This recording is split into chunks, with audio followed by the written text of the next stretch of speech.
अस्सलाम वालेकुम स्टूडेंट्स, आज हम पढ़ने जा रहे हैं रिफ्रैक्टिव इंडेक्स। रिफ्रैक्टिव इंडेक्स में दो लफ्ज शामिल हैं, रिफ्रैक्टिव और इंडेक्स। रिफ्रैक्टिव शो कर रहा है रिफ्रैक्शन को और इंडेक्स करता है मेजरमेंट को, किसी चीज के चेंजिंग में मेजरमेंट करना। रिफ्रैक्शन क्या होता है?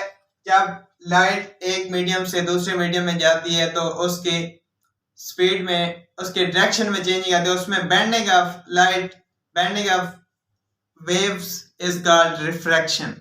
तो ये रिफ्रैक्टिव इंडेक्स है, इसे देखते हैं। सबसे पहले इसकी डेफिनेशन और पूरा टॉपिक देखते हैं। It is ratio of speed of light in vacuum air to that in other medium. Means कि हम रेशियो इस तरह लेते हैं कि एक स्पीड ऑफ लाइट वैक्यूम हमें पता है, उसके साथ कंपैरिजन करते हैं दूसरे मीडियम की लाइट जब गई है तो उसकी स्पीड क्या है। इनकी जब रेशियो लेते हैं तो वो हमें जो चीज मिलती है एन से शो करते हैं, उसे कहते हैं रिफ्रैक्टिव इंडेक्स।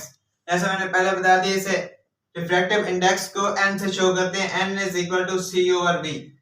सी क्या है? Speed of light in vacuum. Vacuum वाला वी वो है अदर मीडियम।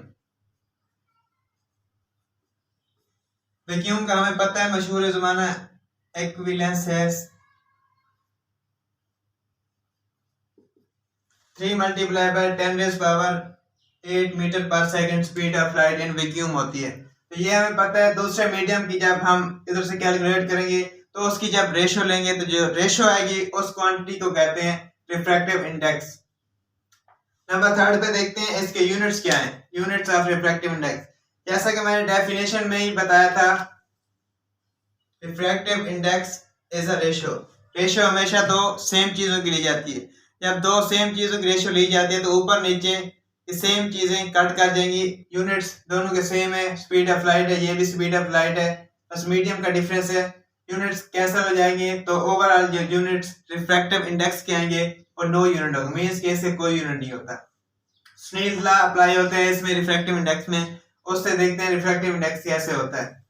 स्नेल एक साइंटिस्ट था, उसने एक लॉ दिया था कि उसने कहा था अगर इन दो वैल्यूज को रेशियो ली जाए तो उससे भी रिफ्रैक्टिव इंडेक्स निकल आ सकता है। एन वही रिफ्रैक्टिव इंडेक्स को शो कर रहा है। N is equal to sine I over sine I, sine R. Sine I क्या है? पहले डायग्राम से समझ लेते हैं, इधर से पहले इधर आते हैं। ये डायग्राम है, ये मैंने नॉर्मल लाइन ड्रा की है। ये एक मीडियम वैक्यूम है या एयर, मैंने एयर को कंसीडर किया है। एयर से लाइट ट्रेवल कर रही है दूसरे मीडियम में, लिक्विड मैंने लिया हुआ है। जब लाइट आ रही है दूसरे मीडियम की सरफेस से टकराएगी, उस वक्त जो एंगल बनेगा उसे कहते हैं एंगल ऑफ इंसिडेंस। आई से शो किया है, मैंने इधर लिख देता हूं एंगल ऑफ इंसिडेंस।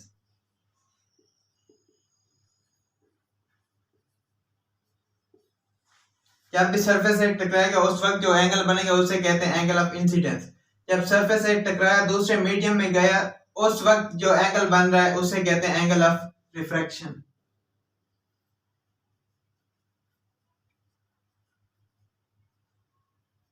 हमने क्या देखा था? रिफ्रैक्शन की डेफिनेशन मैंने स्टार्ट में बताई थी कि it is bending of light.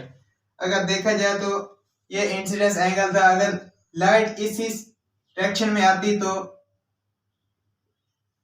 कुछ इस तरह आती, लेकिन वो क्या हुए? रिफ्रैक्ट हुई है, उसमें बेंडिंग आई है, उसकी डायरेक्शन चेंज हुई है, ये टुवर्ड्स नॉर्मल आई है।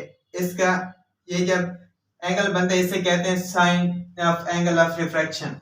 जब सुनील लॉ था उसने यही कहा था कि रिफ्रैक्टिव इंडेक्स क्या होती है? रेशियो होती है sine of angle of incidence to sine of angle of refraction.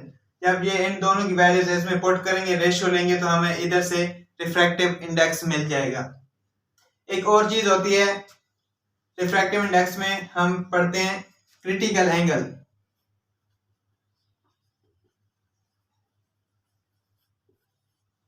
Critical angle में क्या होता है? एंगल ऑफ इंसिडेंस 90 होता है और एंगल ऑफ रिफ्लेक्शन की वैल्यू उस वक्त मैक्सिमम होती है। क्रिटिकल एंगल की वैल्यू डेफिनेशन आप खुद लिख लें। ऐसा एंगल है जिस पर, ऐसा इंसिडेंस एंगल है जब एंगल ऑफ इंसिडेंस 90 होता है तो उस वक्त एंगल ऑफ रिफ्लेक्शन की वैल्यू मैक्सिमम होती है। इस एंगल को कहते हैं क्रिटिकल एंगल। तो ये हो गया।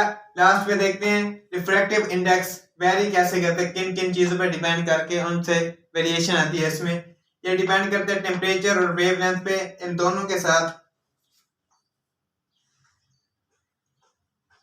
एन की वेरिएशन है इनवर्सली प्रोपोर्शनल। मींस के टेम्परेचर ज्यादा होगा, वेवलेंथ ज्यादा होगी तो एन रिफ्रैक्टिव इंडेक्स की वैल्यू कम आएगी। टेम्परेचर कम होगा, वेवलेंथ कम होगी लाइट की, तो रिफ्रैक्टिव इंडेक्स की वैल्यू ज्यादा आएगी। ये होता है इसका मतलब inversely related to temperature and wavelength. तो ये थी आज की हमारी वीडियो रिफ्रैक्टिव इंडेक्स, जिसमें हमने पढ़ा सबसे पहले डेफिनेशन, नंबर सेकंड में formula, third unit, Snell's law, variation देखी है हमने, इधर क्रिटिकल एंगल देखा, डायग्राम के थ्रू समझा। उम्मीद है आपको समझ आ गई होगी। Thank you. चैनल को सब्सक्राइब लाजमी कर दें। शुक्रिया।